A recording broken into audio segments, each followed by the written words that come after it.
성경은 많은 사람들에게 하나님의 사랑을 담고 있는 책으로 잘 알려져 있습니다. 그러나 성경 속 모든 사랑이 축복받은 것만은 아니었죠. 때로는 금지된 사랑, 금기된 관계가 중요한 역할을 하며 하나님의 계획 속에서 역사의 흐름을 바꾸었습니다. 오늘 우리는 그 금지된 사랑이 어떻게 성경 속 여성들을 통해 나타났고 그 선택이 어떤 결과를 불러왔는지 깊이 살펴보겠습니다. 첫 번째 이야기, 사라와 하갈. 우리는 아브라함과 사라의 이야기를 잘 알고 있습니다. 하나님께서는 아브라함에게 하늘의 별처럼 많은 자손을 주겠다고 약속하셨죠. 그러나 그 약속은 오랜 세월 동안 이루어지지 않았습니다. 사라는 오랜 불임으로 인해 아이를 낳지 못하는 좌절감에 사로잡혔습니다. 그 당시 자녀를 낳는 것은 여성의 존재 의의 중 하나로 여겨졌기에 사라의 절망감은 더 컸습니다. 사라는 결국 인간적인 방법으로 하나님의 약속을 이루고자 했습니다. 자신의 여종 하갈을 통해 아브라함에게 자녀를 주기로 결심한 것이죠. 이는 당시 문화에서 관례적인 행위였지만 이 결심은 금기된 것이었고 하나님이 원하신 계획이 아니었습니다. 그러나 사라는 아브라함에게 하갈과의 결혼을 제안했고 아브라함은 그 제안을 받아들였습니다. 하갈은 아브라함의 아이를 임신했고 그 아이는 이스마엘이라고 불렸습니다. 하지만 이 사건은 곧 엄청난 갈등의 씨앗이 되었습니다. 하갈이 임신하자 사라는 깊은 질투심에 사로잡혔습니다. 자신이 생각한 대로 일이 풀리긴 했지만 아이를 낳을 수 없는 자신과 하갈의 차이가 더욱 뚜렷해지며 그녀의 마음을 더욱 어둡게 만들었습니다. 하갈은 자신이 아브라함의 아이를 임신했다는 사실에 우월감을 느꼈고 사라의 눈에 더욱 가시 같은 존재로 남았습니다. 이로 인해 사라와 하갈의 관계는 급격히 악화되었고 사라는 아브라함에게 하갈을 쫓아내 달라고 요청하게 됩니다.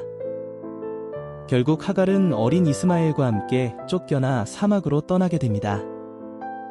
이는 단순히 가정 내의 갈등이 아니라 이스라엘과 아람 민족 간의 역사적인 갈등의 씨앗이 되었습니다.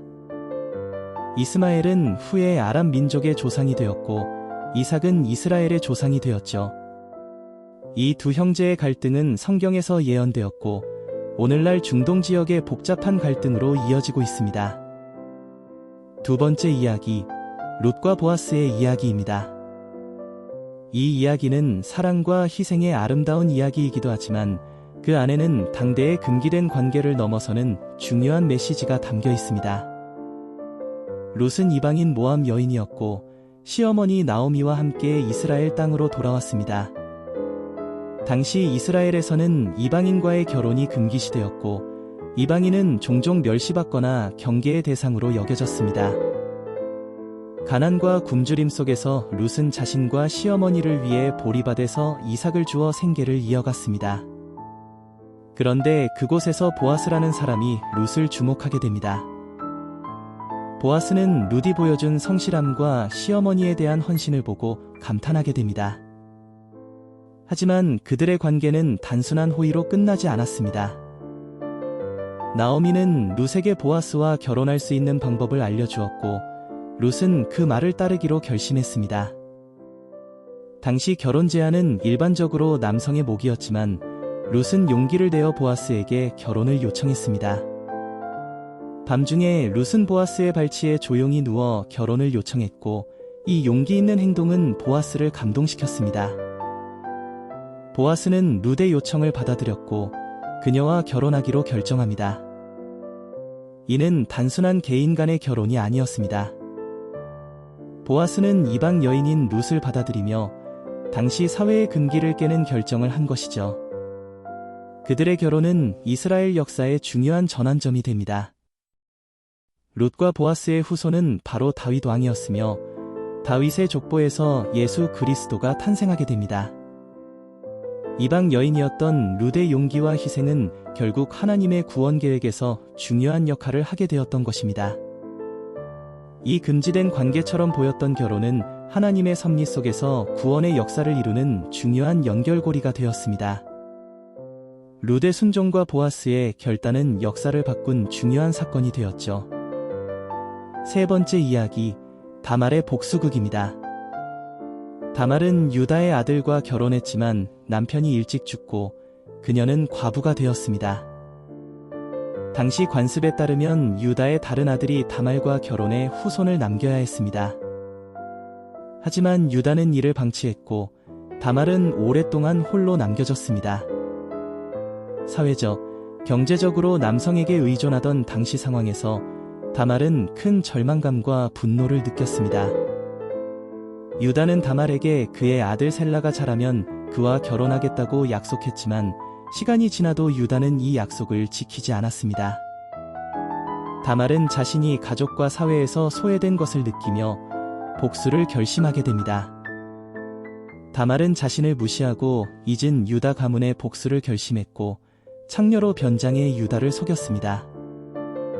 유다는 다말이 변장한 여인과 관계를 맺었고 다말은 이 금지된 관계에서 아이를 임신하게 되었습니다. 유다는 처음에는 그녀를 처벌하려 했지만 다말이 자신에게서 받은 징표를 보여주자 유다는 큰 충격을 받았습니다. 유다는 다말이 자신의 아기를 임신했다는 사실을 알고 자신의 잘못을 깨닫게 되었습니다. 이 사건을 통해 다말은 유다 가문의 지위를 되찾았으며 그녀의 후손 페레스는 후에 다윗 왕의 조상이 됩니다. 다말의 금지된 관계는 그녀의 생존과 명예 회복을 위한 절박한 선택이었으며 그 결과는 유다 가문의 역사를 이어가는 중요한 사건이 되었습니다. 네 번째 이야기, 밧세바와 다윗의 이야기입니다. 이 이야기는 금지된 사랑이 어떻게 죄를 낳고 그 죄가 또 다른 죄를 낳으며 결국 파멸로 이어지는지를 보여주는 대표적인 사건입니다.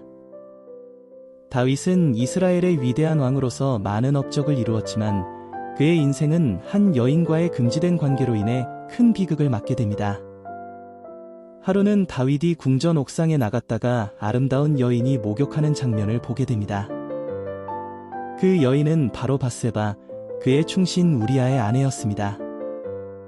다윗은 그녀에게서 눈을 뗄 수 없었고 곧 그녀를 자신의 궁전으로 불러들였습니다. 이로써 그들의 금지된 관계는 시작되었죠. 밧세바는 다윗과의 관계로 인해 임신하게 됩니다. 이는 다윗에게 큰 위기를 가져왔습니다. 왕의 권력을 이용해 충신의 아내와 관계를 맺은 것은 그 당시에도 큰 죄악으로 여겨졌기 때문이죠. 하지만 다윗은 이 문제를 해결하기 위해 더욱 무서운 죄를 저지릅니다. 다윗은 밧세바의 남편 우리아가 전쟁에서 죽도록 계획을 세웁니다. 우리아를 전진 배치해 적군의 공격을 받도록 명령했죠. 결국 우리아는 전장에서 죽고 다윗은 밧세바를 자신의 아내로 받아들입니다. 이로써 다윗은 자신의 죄를 숨긴 듯 보였습니다. 하지만 하나님의 눈을 피할 수는 없었습니다. 하나님은 이 일을 크게 책망하셨고 나단 선지자를 보내 다윗에게 그의 죄를 지적하셨습니다. 다윗은 자신의 죄를 깨닫고 깊이 회개했지만 그 결과는 비참했습니다. 하나님은 다윗과 밧세바 사이에서 태어난 첫 아이를 데려가셨습니다. 또한 다윗의 집안에는 끊임없는 갈등과 비극이 이어졌습니다. 금지된 사랑은 결국 엄청난 대가를 치르게 만든 것입니다. 하지만 이 이야기의 끝은 여기서 끝나지 않습니다. 밧세바는 다윗과 함께 또 다른 아들 솔로몬을 낳았습니다. 솔로몬은 다윗의 후계자로서 이스라엘의 가장 번영한 시대를 이끌었으며 그 또한 예수 그리스도의 계보에 중요한 역할을 하게 되었습니다. 밧세바와 다윗의 금지된 사랑은 비극으로 끝나는 듯했지만 하나님은 그 속에서도 자신의 계획을 이루셨습니다. 그들의 후손 솔로몬은 지혜로운 왕으로서 하나님과 백성들 앞에 중요한 역할을 했고 그의 후손에서 예수 그리스도가 탄생하게 되었죠. 사라와 하갈, 룻과 보아스, 다말, 그리고 밧세바와 다윗. 이들의 사랑과 선택은 단순히 개인적인 일이 아니었습니다.